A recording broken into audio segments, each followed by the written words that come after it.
E se sua festa de despedida fosse interrompida pelo fim do mundo como você conhece? Como você reagiria se um monstro gigante transformasse sua cidade em escombros bem diante dos seus olhos? Que tática você usaria para navegar pelo caos e pela destruição total? Você conseguiria manter a calma e tomar decisões racionais para salvar a si mesmo e aqueles que ama em meio ao pânico generalizado? E qual a primeira coisa que você faria em uma situação dessa? Eu acredito que a primeira coisa que você iria fazer é deixar o seu like e se inscrever no canal Sobrevivendo Filmes. Em Sobrevivendo Filmes de hoje, vamos acompanhar um grupo de amigos tentando sobreviver a um ataque monstruoso em Nova York, diretamente das lentes de uma câmera amadora. Eu vou apontar os erros cometidos, o que você não deveria fazer e tentar tomar as melhores decisões para sobreviver ao monstro apelidado de Cloverfield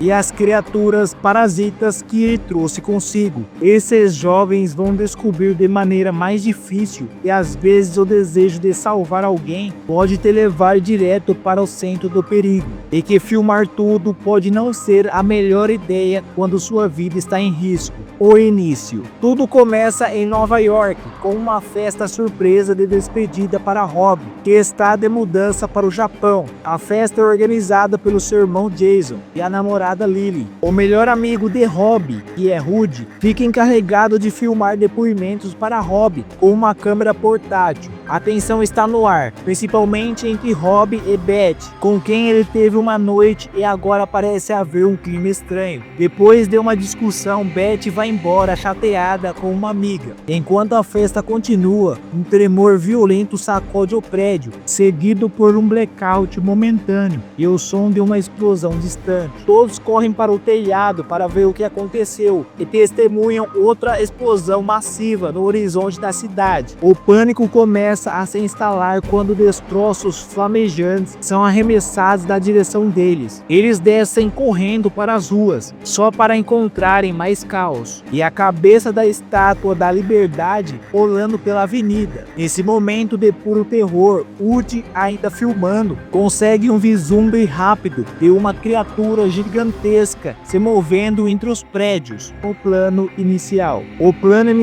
é fugir da ilha de Manhattan. O grupo formado por Rob, Jason, Lily, Woody e Marlena, outra convidada da festa, decide tentar atravessar a ponte do Brooklyn. No entanto, enquanto estão na ponte, ela é atacada violentamente pela cauda do monstro. Jason não sobrevive ao ataque e a ponte desaba parcialmente, forçando os sobreviventes a recuarem para Manhattan em estado de choque e desespero. Análise. Ok, logo de cara o caos inicia, é compreensível, mas algumas decisões já são questionáveis. Primeiro, correr para a rua aberta depois da primeira explosão. Em qualquer desastre urbano, especialmente um de causa desconhecida, buscar abrigo imediato em uma estrutura sólida, longe de janelas e fachadas de vidro, é crucial. Ficar exposto na rua te torna um alvo fácil para destroços ou qualquer outra ameaça. Segundo erro,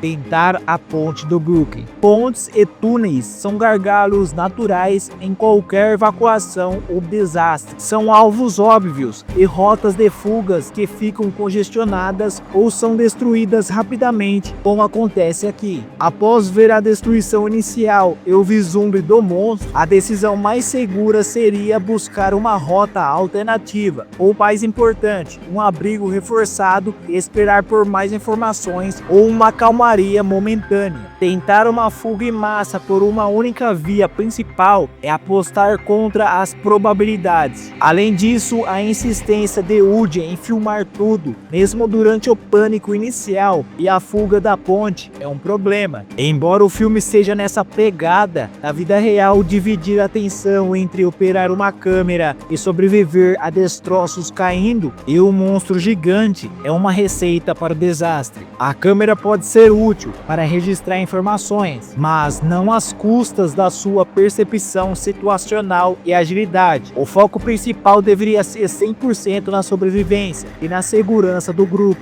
Após o trauma da ponte, o grupo se abriga temporariamente em uma loja de eletrônicos. É lá que Rob ouve uma mensagem de voz desesperada de Beth, presa e ferida em seu apartamento no complexo, que fica em Manhattan, bem no meio da zona de maior destruição. Apesar dos protestos de Lily e Marlena e da clara insanidade da ideia, Rob decide que precisa ir resgatá-la. Woody, leal a um amigo e talvez querendo registrar a missão, e Lily, preocupada com Rob, concordam em ir junto. Marlena, claramente apavorada, acaba sendo convencida a seguir o grupo. Para evitar o caos e o monstro na superfície, eles decidem usar os túneis do metrô como rota. A escuridão é quase total. O problema é que eles não estão sozinhos. São atacados por criaturas menores, parasitas medonhos que parecem ter caído do monstro maior. Durante a luta caótica nos túneis apertados, Marlena é mordida por uma das criaturas. Eles conseguem escapar do metrô, mas o perigo está longe de acabar. A situação complica. Aqui a situação complica exponencialmente. A decisão de Rob de ir atrás de Beth é emocionalmente compreensiva, mas taticamente suicida. Ele está colocando não apenas a própria vida em risco extremo, mas a de todo o grupo, por uma chance mínima de sucesso em uma zona de guerra ativa contra uma força desconhecida. A prioridade número 1 em um cenário de sobrevivência, regra e combate, e autopreservação e a do grupo imediato. Dividir recursos e arriscar todos por um indivíduo isolado, por mais nobre que pareça, raramente é a jogada inteligente. A escolha do metrô é outro erro grave. Túneis subterrâneos em um desastre dessa magnitude são armadilhas mortais. Risco de desabamento, inundações, falta de oxigênio, perda de orientação. E como eles descobriram a possibilidade de encontrar ameaças inesperadas em um ambiente confinado sem rotas de fuga fácil. A superfície era perigosa sim, mas oferecia mais opções de movimento, visibilidade e potenciais abrigos temporários em edifícios menores ou mais afastados da rota principal do monstro. Uma rota terrestre alternativa, usando ruas secundárias e buscando cobertura constante, seria preferível. A mordida da Marlena. Esse é um ponto crítico. Em qualquer situação envolvendo criaturas desconhecidas, toda mordida ou arranhão deve ser tratado como potencialmente letal ou infeccioso. Eles deveriam ter examinado a ferida imediatamente, limpado da melhor forma possível, mesmo que só com água, se tivesse, e monitorado Marlena de perto. A falta de atenção inicial ao ferimento dela, talvez pelo choque ou pela urgência, foi um descuido fatal. O de continuar filmando nos túneis escuros, priorizando a imagem em vez de ajudar na navegação ou na defesa, continua sendo um fator de risco. Os militares e a morte da Marlena. Ao emergirem do metrô, eles se deparam com uma cena de guerra. Militares estão em confronto direto com o monstro e estabelecendo um posto médico improvisado e um centro de comando em meio aos escombros. É aqui que a condição de Marlene piora drasticamente. Ela começa a sangrar pelos olhos e é levada às pressas para uma tenda médica pelos soldados. Pouco depois ouve-se um barulho horrível e vemos sangue espirrando na tenda. Marlena, ou o que quer que estivesse crescendo dentro dela após a mordida, explodiu. Um oficial informa ao grupo sobre a operação Armidon, o último recurso militar, bombardear toda a ilha de Manhattan para tentar matar o monstro. A evacuação final. A evacuação final por um helicóptero para os civis ocorrerá em um ponto específico de manhã, com o relógio correndo e agora sabendo da ameaça dos parasitas e do bombardeio iminente. A pressão para chegar até Beth e depois ao ponto de evacuação se torna quase insuportável. Análise crítica. O encontro com os militares forneceu informações vitais. A natureza letal da mordida dos parasitas, tarde demais para Marlene, e o prazo final para a evacuação. O erro aqui não foi tanto o encontro em si, mas a dependência total nesse plano militar. Planos militares em situações caóticas podem mudar, falhar, ou os pontos de evacuação podem ser uma tragédia. Eles precisam ter um plano B. O que fariam se não chegassem a tempo? Onde poderia se abrigar para sobreviver ao bombardeio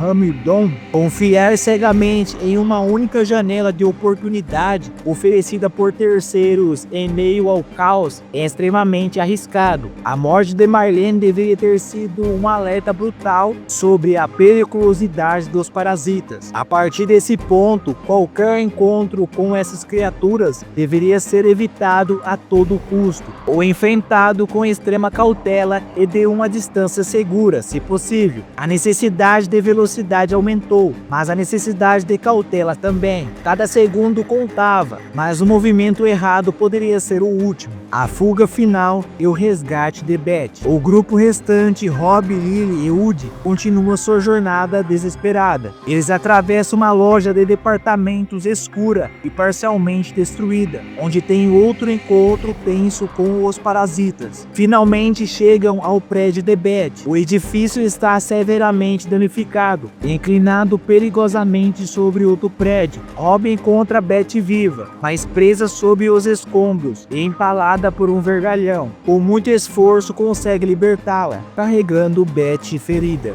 Agora carregando Beth ferida, o trio corre contra o tempo para chegar ao ponto de evacuação. Eles conseguem embarcar no segundo helicóptero de evacuação, exatamente quando as sirenes de Hamilton começam a soar. Por um momento parece que conseguiram, mas então o monstro Cloverfield surge repentinamente das nuvens de fumaça e ataca o helicóptero, que cai violentamente no Central Park. Woody, Robin e Beth sobrevivem milagrosamente à queda. Woody recupera a cama e filma o monstro gigantesco se aproximando. A criatura o encara diretamente antes de atacá-lo e a câmera cai. Robin a pega e se arrasta com Beth para baixo de uma pequena ponte de pedra do parque. Enquanto os bombardeiros começam a atingir a área, Robin grava uma última mensagem dizendo que amava Beth. Pouco antes de um clarão e o som ensurdecedor de uma explosão engolirem tudo. A câmera continua gravando destroços caindo, antes de cortar para uma gravação antiga de Rob e Beth em Coney Island, um último vislumbre de um dia feliz antes do fim. Análise final. Os últimos atos são uma mistura de heroísmo desesperado e decisões fatais. Entrar no prédio inclinado era quase suicídio, mas necessário para o objetivo de Rob. O resgate em si foi tenso, mas bem sucedido dadas as circunstâncias. O erro crucial foi depender daquele helicóptero como uma única salvação. Estar no ar durante um ataque de um monstro gigante e um bombardeio iminente é estar em um dos lugares mais vulneráveis possíveis. A morte de Woody. A morte de Woody enquanto filmava o monstro de perto explicava o perigo da sua obsessão. Aquele momento final de filmagem custou sua vida, e a escolha final de abrigo, a ponte de pedra, foi inadequada. Era uma cobertura mínima contra um bombardeio aéreo massivo, Hamilton, e contra um monstro que já havia demonstrado capacidade de destruir estruturas muito maiores. Se houver qualquer chance, por menos que fosse, seria encontrar o abrigo subterrâneo mais profundo e reforçado possível, como uma estação de metrô intacta ou um cofre de banco se acessível. Embora àquela altura as opções eram praticamente nulas, a verdade é que, uma vez que Rob decidiu voltar para buscar Beth, as chances de sobrevivência de todo o grupo caíram drasticamente. Em um evento de nível de extinção como esse, as decisões precisam ser brutais e focadas na maior probabilidade de sobrevivência para o maior número possível do grupo. O instinto heróico é admirável, mas muitas vezes no mundo real da sobrevivência sobrevivência é fatal. Então galera, esse foi como sobreviver ou não aos eventos do Cloverfield, o monstro. Foi uma jornada brutal e caótica, mostrando como o inesperado pode transformar um dia normal no pior pesadelo imaginável. Você acha que Robin fez a coisa certa ao voltar por Beth?